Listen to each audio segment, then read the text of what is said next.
দম সিনেমায় নায়িকা থাকছেন কে, পূজা চেরি নাকি মেহজাবিন চৌধুরী? রেদন রনি পরিচালিত নতুন সিনেমা দম, যাতে প্রথমবারের মতন বাংলাদেশের সিনেমা ইন্ডাস্ট্রিতে নতুন এক ধামাকা দেখবে দর্শকেরা।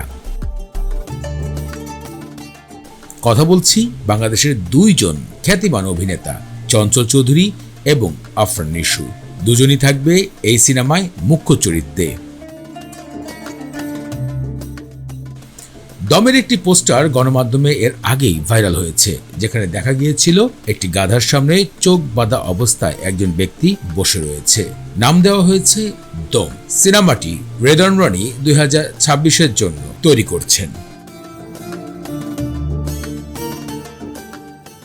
সিনেমাটি নিয়ে অনেক কল্পনা জল্পনা ছিল। সিনেমার গল্পটি নাকি সত্য একটি ঘটনা দেখা যাবে। সাধারণ মানুষের জীবনের একটি ইচ্ছা পূরণের শক্তিকে তুলে ধরা হবে এই সিনেমায়। যেহেতু দুইজন বাংলাদেশের খ্যাতিমান শক্তিশালী অভিনেতা অভিনয় করবে, তাহলে নায়িকা হিসাবে কোন অভিনেত্রী থাকবে তা তো প্রশ্নই উঠে বারবার। এবার কথা উঠেছে পূজা চেরি অথবা মেহজাবিন চৌধুরী, কে থাকছে এই সিনেমার জন্য।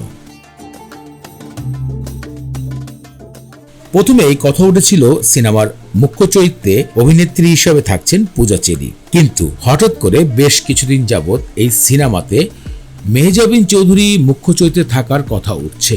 ঘটনাটি যদি একটু বিশ্লেষণ করা যায় তাহলে আপনারা বুঝতে পারবেন সাধারণত রেদন রনি এমন কিছু কাজ করে যা বাস্তব ঘটনার সাথে সম্পূর্ণ মিল রাখার চেষ্টা করে। এদিকে মেহজাবিন চৌধুরী এর আগে যেসব সিনেমায় কাজ করেছে সেগুলো কিন্তু একদম বাস্তবমুখী। মেহজাবিন চৌধুরী বরাবরের মতন ছোট পর্দার থেকে সেরা অভিনেত্রী হিসাবে পুরস্কার লাভ করেছেন জাতীয় চলচ্চিত্রের। তাই অনেকেই বলছে যেহেতু দম সিনেমাটি সত্য এক ব্যক্তির গল্প আমরা খুঁজে পাবো, তাই এখানে মেহজাবিন চৌধুরী যেন থাকা সঠিক। কিন্তু সিনেমা যখন অ্যানাউন্সমেন্ট হয় তখন কিন্তু কথা উঠেছিল পূজা চেরির।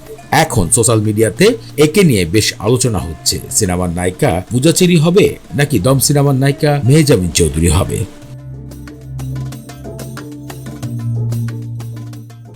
ফ্রেন্ডস, আপনাদের কাছে কি মনে হচ্ছে, পূজা চেরি কি দম সিনেমার জন্য উপযোগী নাকি মেহজাবিন চৌধুরী থাকলে বেশি সিনেমাটি উপভোগ করবে দর্শকরা? বিষয়টি নিয়ে আপনারা কমেন্ট করে জানাবেন ভিডিওর কমেন্ট বক্সে।